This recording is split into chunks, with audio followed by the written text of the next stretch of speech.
എങ്ങനെയാണ് പറയേണ്ടതെന്ന് അറിയില്ല. പറഞ്ഞാൽ സ്ത്രീ വിരുദ്ധ ചാപ്പ് കിട്ടുമെന്നും അറിയില്ല. കിട്ടിയാലും തരക്കേടില്ല. അമ്മയും ഒരു സ്ത്രീയാണ്. ആ കണ്ണുനീര് കേരളത്തിന്റെ വേദനയാകുന്ന ഒരു വല്ലാത്ത ദിവസം. അത് പറയാൻ കഴിവില്ലെങ്കിൽ പിന്നെ കോട്ട് എടുത്തിട്ട് ഇവിടെ വന്നിരുന്നിട്ട് കാര്യമുണ്ടോ?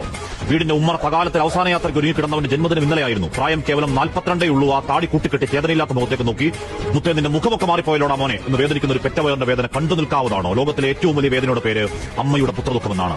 ദീപകിന്റെ തലക്കൽ കൊളുത്തി വെച്ച് നിലവിളക്ക് പോലെ അച്ഛനും അമ്മയ്ക്കും കുടുംബത്തിനും ആ വീടിന്റെ ഒരേ ഒരു വെളിച്ചം താനേങ്ങ് കിട്ടുപോയതല്ല. റീച്ചിനും ഷെയറിനും വേണ്ടി അഹങ്കാരത്തിന്റെ പരിവുള്ള ഒരു സ്ത്രീ അടിച്ചു കെടുത്തിയതാണ്. ഒരു കുടുംബം നാനാവിധമാക്കിയതാണ്.